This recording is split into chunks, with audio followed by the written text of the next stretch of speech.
Assim, base da literatura.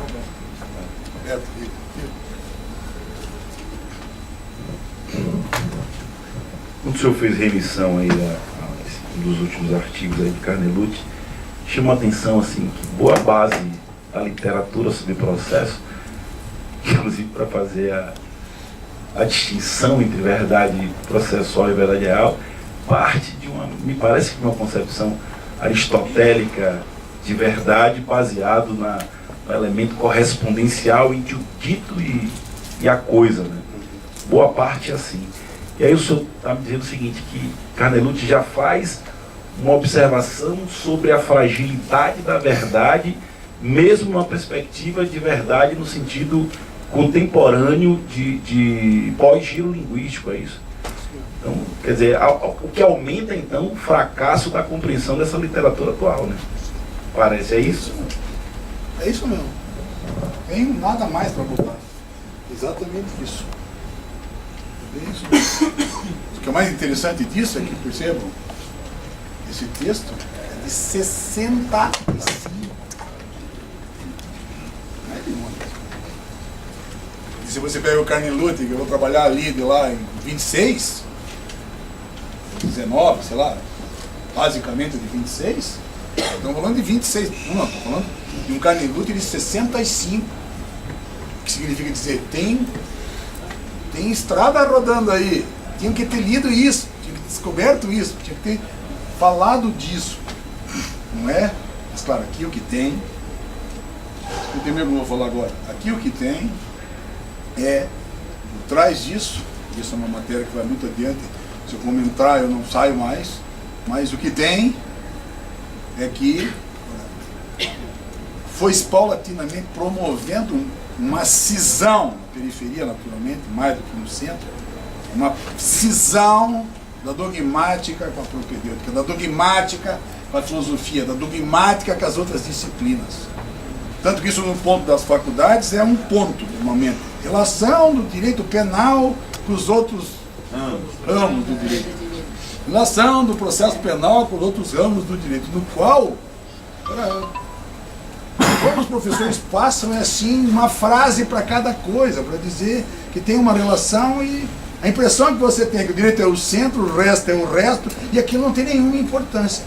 Ora, isso, de uma certa maneira, na estrutura da didática do ensino do direito, criou, digamos assim, uma espécie de cisão, como se fosse nós aqui e eles lá. É por isso que eu disse quando comecei esse negócio, eu vou falar um pouco de alguma coisa de processo penal que diz que a filosofia, e que sempre foi um fardo para mim, porque desde sempre para mim, sei lá, desde sempre, porque eu fui estudar filosofia já quando eu estava na faculdade, mas desde sempre para mim, a minha especialização em filosofia foi aí, desde sempre para mim foi um fardo carregar a hipótese de que eu era professor de filosofia e não de processo penal. Puta que pariu, como é que você pode fazer processo penal sem falar disso? Porque aqui, quando eu digo, aqui tá o pulo do gato, puta merda, é porque aqui é o que se deve ensinar. Isso é que eu preciso dizer pros caras. Porra, velho, tu tem que aprender como trabalhar, como um advogado trabalha. Como você trabalha, velho? Como é que você vai trabalhar? É por isso que o cara é duro, faz prova de X e não sei o quê. Mas depois o nego vem agradecer, para dizer, porra, você me ajudou. Você me fez estudar outras coisas. Você não me deixou que eu estivesse confortavelmente sentado no saber daquela bosta, daquele livro que dizia que era tudo colorido, tudo cor-de-rosa, tudo bonitinho, tudo encaixava. As coisas não encaixam, velho, elas não encaixam. Nós todo dia, você olha e diz, mas isso é um absurdo. Mas se é um absurdo é porque está desencompassado. Uma coisa está fora da outra. Como é que você reconhece que tem um absurdo, mas não se dá conta de que se trata do absurdo?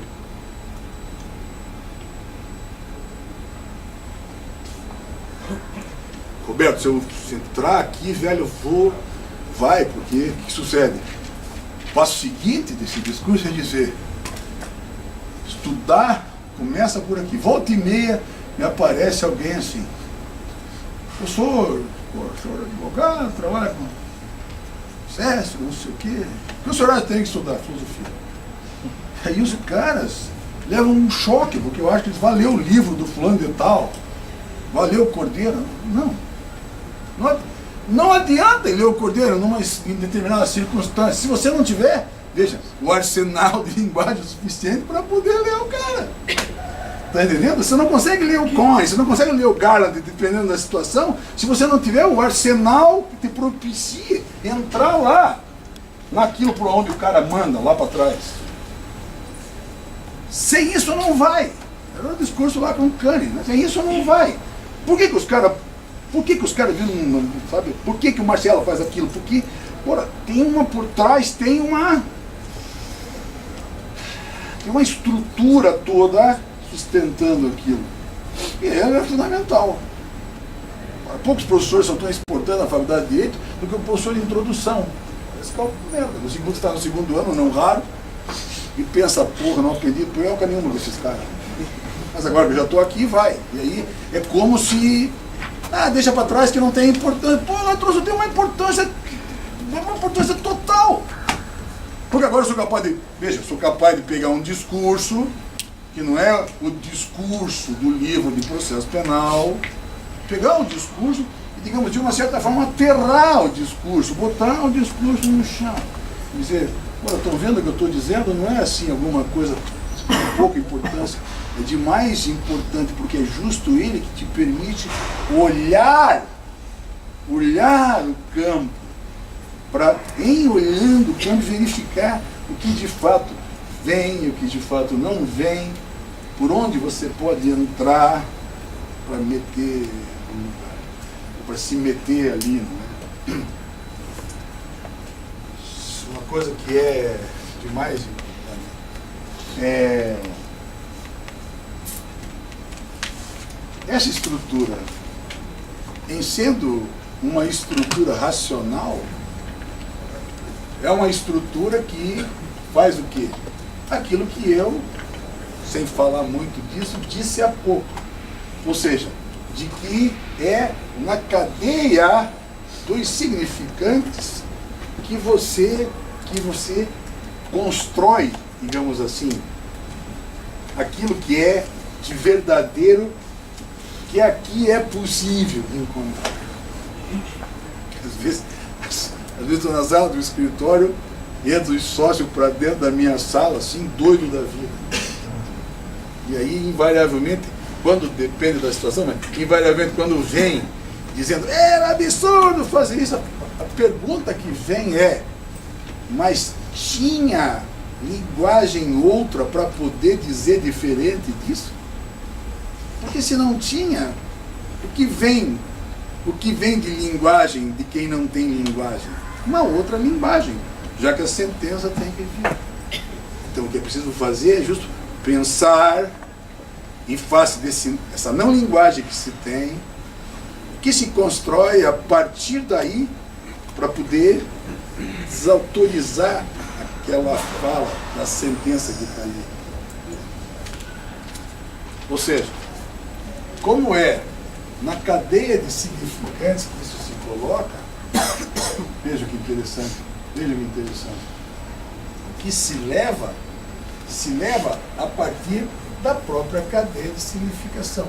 Então, a partir de um significante primeiro, que se coloca, esse significante primeiro é aquilo que vai remeter, estou aproveitando o que estava embaixo antes, queria fazer esse negócio mais bonitinho, assim, né? Vai remeter a outro significante, que remete a outro significante, que remete a outro significante, que remete a outro significante. Ou seja, são as cadeias de significação, vamos dizer. Significante e remete. Quando você fala, você encadeia as palavras, é um mandando para o outro. Agora vejam, a linha é a linha que se tem a respeito daquilo que se diz. Denúncia, a imputação, o que se disse é a imputação. Ela vai encontrar a imputação, que já é o que se diz sobre a coisa, não é a coisa, ela vai encontrar uma determinada cadeia de significação.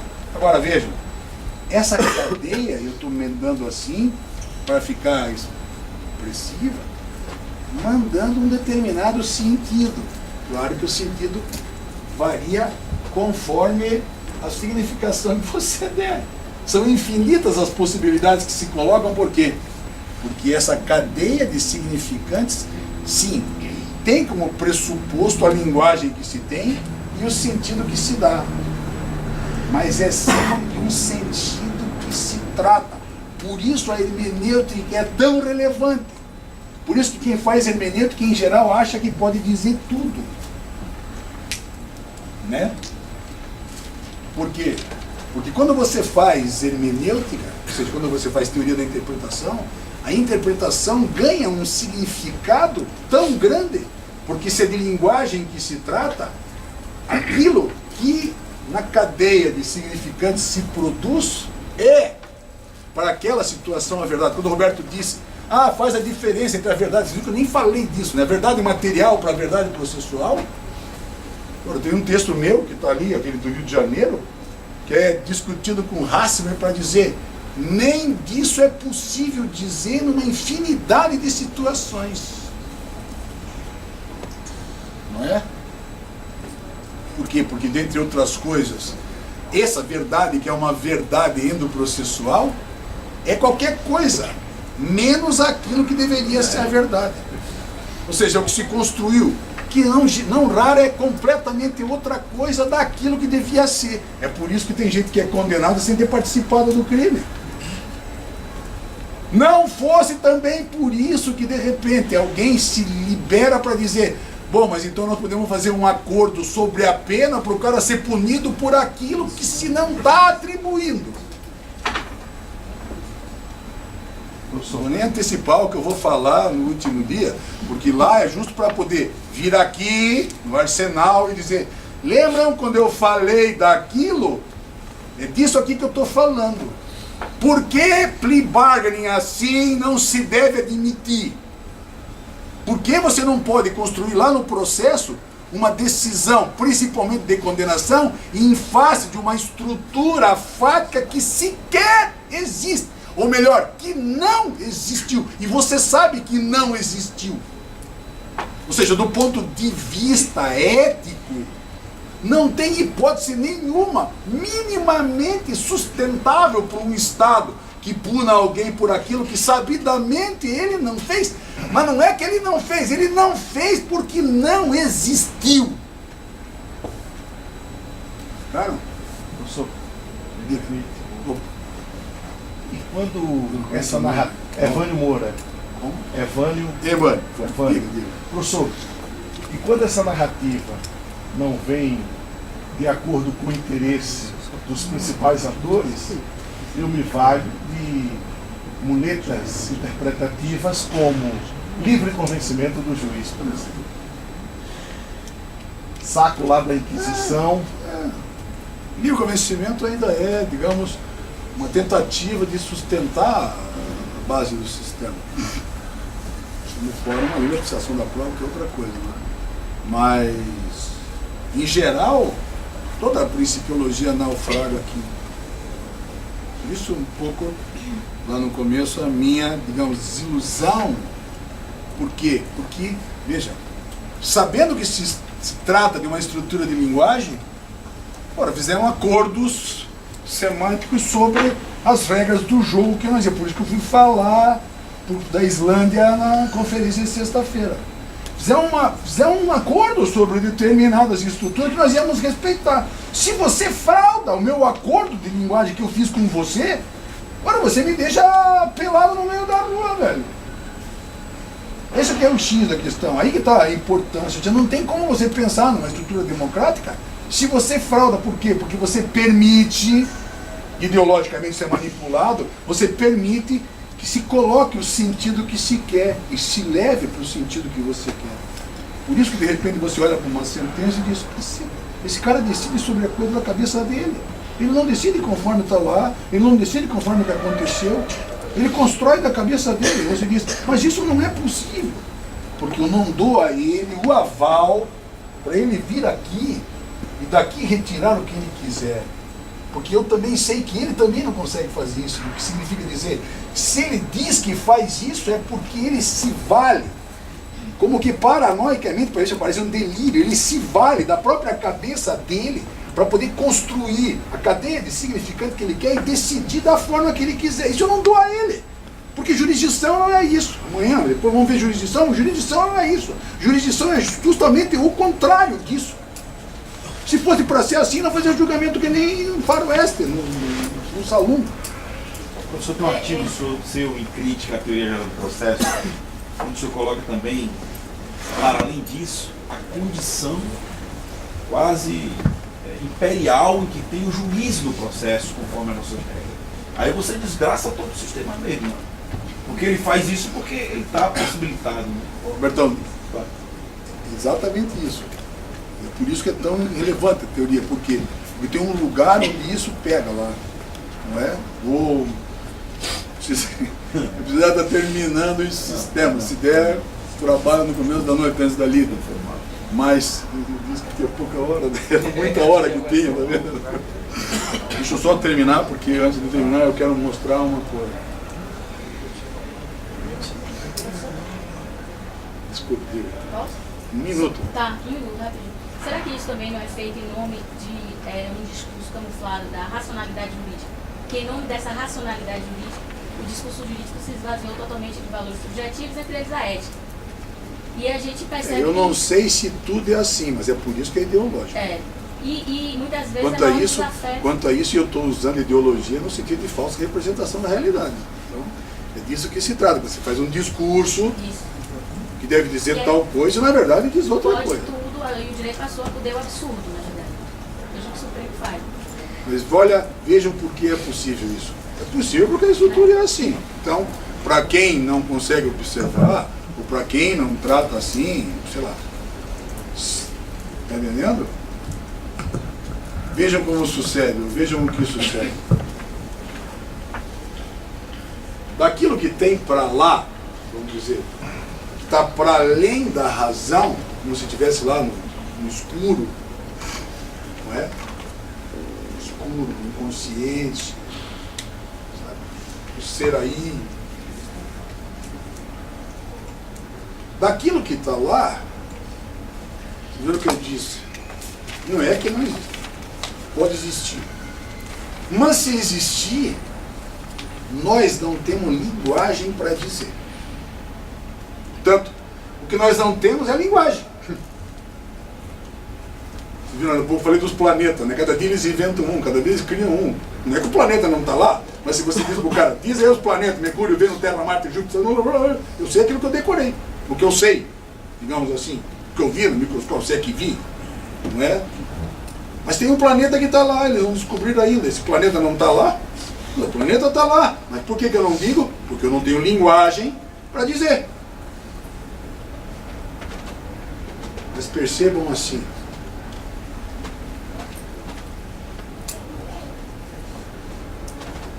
E que pese, alguns já tenham falado, desculpe, eu vou na matriz do problema. Eu vou onde a coisa pega para valer. Apesar de se falar muito, de alguns já terem falado, até hoje ninguém disse o que é Deus. Posso usar 1000 exemplos. Eu estou indo num lugar que não tem tempo. Ninguém disse o que é Deus. Claro que quando a gente pede para as crianças dizerem isso, elas verem na televisão, um velho de barba branca, porque um papa mandou pintar uma figura que pudesse ser a figura que representasse. Jesus era assim, foi assim, pelo tal do manto sagrado. Mas a figura de Deus é uma figura ímpar, porque funda tudo. Em geral a gente pensa assim. Velho de barba branca. Quando vocês viram o Ariano Suassuna, lembram disso, né? Qual o julgamento de João Chicó? Deus aparece com o quê? Legal, bacana. E por que Deus não é negro?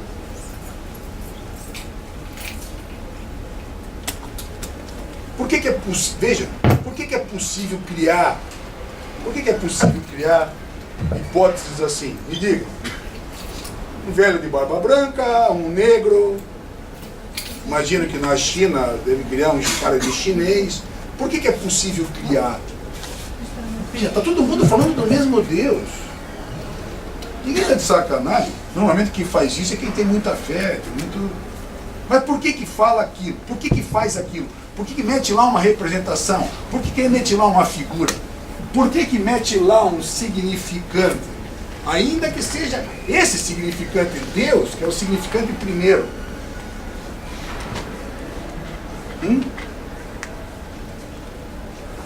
A partir dele, as cadeias de significação que partem dele.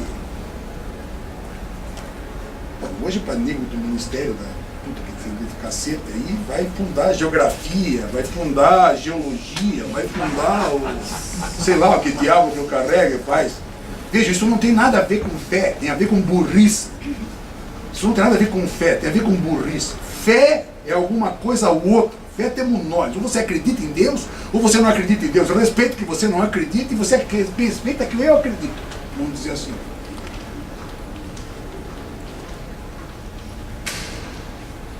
Daí, você achar que foi Deus que sabe, você tem que ensinar para as crianças. Vamos parar. Vamos dizer assim. Mas onde está? Se tivesse que falar disso tem que falar. Esse é o meu problema. Eu não tenho muito tempo. Por que isso aqui é assim? Porque isso funda, veja, toda a teologia. Percebam? Todas as ciências, todas as teorias, todas partem desse significante primeiro. Todas. Por que Kelsen fez tanto sucesso no direito? Por que Kelsen é tão importante no direito? Porque Kelsen construiu um discurso do direito que, com todos os defeitos que tem na cadeia de significação que constrói, Kelsen disse: aqui, nesse lugar de significante primeiro, tem uma Grundnorm.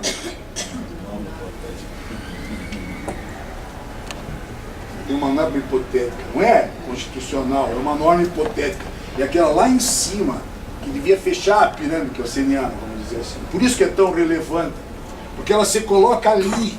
Ali o quê? Ali naquele lugar. Como naquele lugar? Naquele lugar. Naquele lugar onde ela vai no lugar de alguma coisa. Que se existir, nós não temos linguagem para colocar. Por isso nós criamos uma linguagem. Grundnorm. Ou nós criamos uma outra linguagem na teologia. Deus. Pense, a ciência mais evoluída que nós temos, a mais evoluída, que é a física quântica, você vai para trás, lá no começo dela está o quê? Uma grande explosão cósmica, um Big Bang. Quando você pergunta de onde tudo começou, eles dizem um Big Bang. Não sabe se era entrópico, mas é disso que se trata. O que é o Big Bang se não isso? Veja, um significante primeiro, uma palavra primeira, que se coloca ali, para partir dali, se puder, dentro do arsenal de linguagem que se tem, criar as cadeias de significação suficiente para dar conta de um determinado espaço da vida, iluminar um determinado espaço da vida. Se você pode não fazer isso, como nós não fazemos, mas se você puder pensar o Nilo Bruno, lá no livro dele, mas principalmente naquele da sentença, o Nilo chega a dizer isso. Se nós pensarmos o direito penal e o processo penal a partir estritamente de Kelsen, tem que voltar para discutir, rediscutir esse lugar da norma fundamental. Por que isso é importante? Por que isso é importante? Porque, veja, como o que nós temos para colocar aqui é o que está para além da linha, é o que está lá para aquele lugar escondido, está lá para aquele lugar escuro, está lá para aquele lugar onde a razão não penetra, né? Está para lá da linguagem que nós temos. Nós somos obrigados a, até porque nós não somos burros, né? Pensando, nós somos obrigados a, no que nós imaginamos possa ser o que está lá, nós somos obrigados a expressar por uma determinada palavra que nós colocamos no lugar daquilo que estaria lá. Isso que como palavra nós colocamos aqui, a partir dessa palavra, fundamental desencadear as cadeias suficientes para expressar ou para iluminar um certo raio da vida. O que nós colocamos aqui chama mito. São os mitos. Senão, as palavras que se colocam no lugar daquelas que, mesmo que existindo, nós não temos para dizer. Isso nós dizemos Deus. Se nós não temos como dizer, a gente, para poder dizer, a gente coloca lá e a partir dela a gente...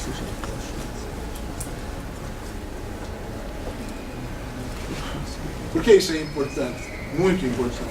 Muito importante para nós. Porque justo, desse lugar mitológico, o que se tira de sentidos que se dá são ritos. Ou seja, os mitos e os ritos constituem aquilo que nós, no arsenal de linguagem que temos, a partir daí, damos conta das realidades. O processo é exatamente assim. Não tendo fato, olhem bem, não tendo fato criminoso, vamos dizer assim, não tendo fato, o que a gente faz? A gente pega o que se diz sobre ele, exercita um direito de levar ao juiz como imputação esse fato, e a partir disso, em face disso, é que a estrutura se propaga, digamos assim, com os significantes se sucedendo até a sentença. Isso é de mais relevante, porque é isso que te dá a dimensão daquilo que deve ser, que vai se apresentar no processo e sobre o que o juiz vai julgar. Quando o Luiz de Sansó desenvolveu uma tese fundamental sobre o princípio da correlação, ele não chega aí até aí, ele não chega aí. Mas o que ele faz é, diante da estrutura da modernidade, dizer que a estrutura dos direitos e garantias fundamentais cobram que a correlação seja expressamente mantida de modo tal a que se não escape daquilo que era a matriz com a qual se trabalhava. É por isso que você fica impactado quando vê o que nós estamos vendo, não é? Das variações que se faz. Variação contra o fato, variação quanto ao direito. Fato e direito escorregam, não é? Resbalam, porque percebam, se tratando de um mito, esse significante primeiro, ou seja, aí também está a linguagem, é possível manipular. Por isso que a questão aí, vejam, na religião é uma questão de fé. Por isso que você não discute esse negócio, porque é de uma questão de fé que se trata, não é? Mas na ciência é mais complicado. E por que é complicado isso? Porque percebe? Se esse lugar é um lugar mitológico, como você impede um cara de inventar um discurso sobre esse significante primeiro e criar uma igreja dele?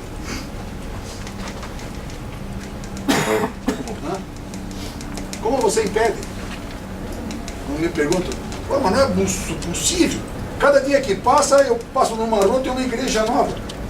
Basta que o cara tenha 2 neurônios, não precisa ter ser uma igreja nova. Vamos ter que, vai chegar um ponto que o capaz vai ter que fazer isso também, para poder dizer que nós também conseguimos pensar isso. Basta que você perceba que, se você veja, por isso que a questão da ética aí é tão relevante, não é?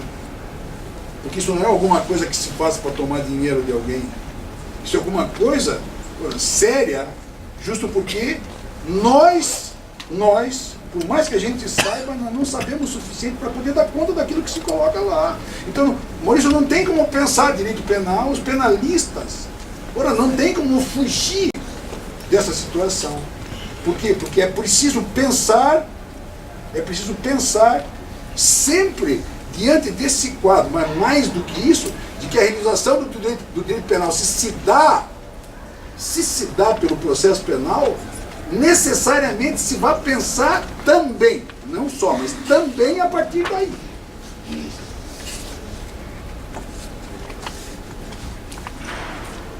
Ou seja, aquela mútua relação de complementaridade funcional de que o Figueiredo Dias falava, e de que é extremamente relevante, ou seja, de que a sanção só se realiza através do processo, vai embalada por um lugar excepcional que é justo este. O lugar de que o que vem para o processo, lá da estrutura material, lá do direito penal, o que vem para cá é sempre uma estrutura de linguagem. Uma estrutura de linguagem que aqui se desencadeia a partir de linguagem. Nós, os processualistas, quem mexe com o processo penal, todo mundo que trabalha com o processo penal trabalha dentro desse ambiente. Não duvidem, é disso que se trata. Por isso que é tão manipulado, por isso que é tanta sacanagem, por isso que cada um diz o que quer, por isso que qualquer juiz medíocre diz qualquer coisa, por isso que o cara, se for inteligente, se dá conta de que está jogando. Ora, uma estrutura eminentemente de linguagem. Então não é às vezes aquela coisa, sabe, esquadrinhada, de uma poesia com um compasso, sabe? Não é alguma coisa que você possa... Não! É justo imaginar que, em sendo uma estrutura de linguagem, vai te levar a um determinado resultado. Também vai propiciar uma verdade, digamos assim. Mas sempre marcada por um lugar de que as palavras, percebam? As palavras aí que estão metidas, elas deslizam. Como se você não conseguisse aprender, porque as palavras, elas deslizam. Elas vão ganhando o sentido que a cadeia de significado vai colocando, velho. Sabe disso? O que nós não podemos fazer é fazer de conta que não existe. É como se você precisasse saber disso para poder estar preparado para trabalhar nas causas. A coisa não é tão dado A deve ser B. As coisas não são tão assim. Não são tão quanto nos fizeram aprender que seriam assim. Não, elas não são assim. Elas não são assim. Portanto, se há um deslizamento da linguagem, se a linguagem faz, não é, os sentidos girarem, é preciso, antes de tudo, ter isso presente, porque é isso que te dá, digamos assim, a realidade a realidade que se apresenta como tal. E quando você aprende isso, você aprende, digamos, não perfeito, porque não há perfeição mesmo aí, mas você aprende de uma certa forma a melhor lidar com aquilo. Vejam, eu estou só no começo, eu não estou nem dizendo que a estrutura não é importante, que nós estudamos é importante. Eu falei de ação, de jurisdição, de processo. Mas eu estou dizendo que a realidade nos coloca uma outra coisa, por conta dos deslizamentos, que a gente nem consegue direito explicar, mas que decorre justo de fundamentos como esse, aos quais estou me referindo. Ou seja, é um pouco... não é bem... O Sacana meteu requiem, não é bem um ofício de encomendar a alma, vamos dizer assim. Não é bem um requiem. Vamos dizer que não é bem um requiem, mas é sobretudo, por isso que eu disse que é uma viagem. Venham comigo na viagem. É mais ou menos dizer assim, escuta aqui, ó meu, tem alguma coisa extra nisso, que nós não temos direito de ficar só para nós. Nós precisamos compartilhar isso, porque é isso, quem sabe, que ajude a fazer contornar as coisas. Quando você escuta isso, você vê, não para o que você vai fazer, mas você vê e você sabe que se estão fazendo isso é porque, querem que você vire manada. Veja o pânico onde ele está, né? Querem que você vire manada, querem que você seja justo em quem está fora disso. Nós não podemos ficar fora disso, nós precisamos estar dentro disso. Nós precisamos saber que funciona desse jeito. Porque só assim a gente consegue, digamos assim, dar uma certa conta. Não é? Quando você sabe que se manipula, quando você sabe como, mas não é só que se manipula, é como que se manipula. De onde vem a manipulação? Porque é possível fazer a manipulação. Quando você sabe disso, você começa a aprender, não só que não deve fazer, como as formas que você tem para poder, de uma certa forma, controlar aquilo que se faz.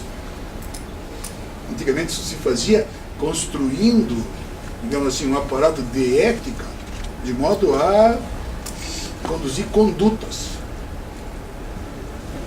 Quando eu era novinho, eu comecei a trabalhar uma vez, fui no fórum, isso eu termino, fui no fórum e um juiz que era amigo e tal, me convidou para ir tomar café de tarde, tinha um lanche lá no fórum. E eu, meio constrangido assim, fui lá. Aí cheguei lá, os juízes me conheciam, porque eu trabalhava na defesa, trabalhava na assistência judiciária, cuidava dos pobres, os malucos. E aí eu fui, sentei lá e tal. Eles, entre eles, estavam conversando e continuaram conversando. De um juiz que tinha dado uma sentença. O tribunal tinha reformado a sentença, dizendo que ele, juiz, ao decidir, não tinha decidido conforme a lei. Então, o tribunal tinha reformado a sentença, tinha mandado de volta.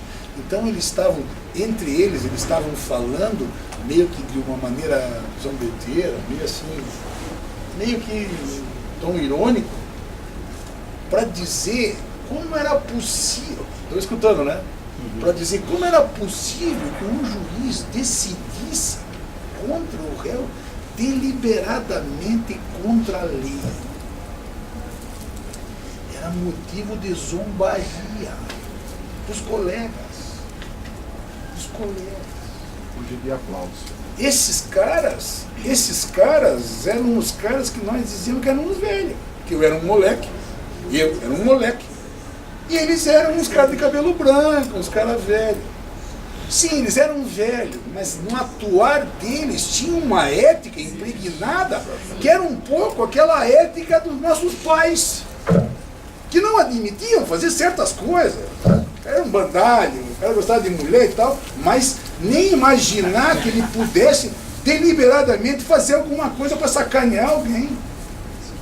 O meu pai, você não pegaria nunca ele dizer que ia fazer alguma coisa de mal para alguém. Impossível. Nunca imaginei alguma coisa desse naipe. Ou seja, não precisamos ver disso, mas o que eu estou só mostrando é que alguma coisa está em atrito aí. Porque aquilo que parecia ser, aquilo que era motivo de escárnio, de uma certa forma, porque nós estamos vivendo, é motivo de aplauso. Porque segue mais ou menos a estrutura do fato que se não consegue aprender, a imputação vai pela denúncia ou pela queixa, se funda um significante primeiro para poder se desencadear, conforme o rito se desencadeia, e no final, daquilo que se conseguiu angariar, vem uma sentença. Mas agora mais. Porque não é a quebra do princípio da correlação, só que tu não pode além do fato, é a quebra porque você deliberadamente decide contra a lei e se bate palma. Sendo certo que se é assim contra o Zé lá de São Miguel Paulista hoje, amanhã é contra você. Que é isso que funda, de uma certa maneira, tudo aquilo que nós pensamos de cidadania, de igualdade, enfim, essas coisas que parecem primárias, mas que de tanto em tanto a gente estarrecido está vendo que não está acontecendo. Bom, moçada, eu vou parar por aqui. Viram que foi só a primeira parte, tinha duas. Quem sabe de noite eu divido, se eu aguentar a primeira com a segunda.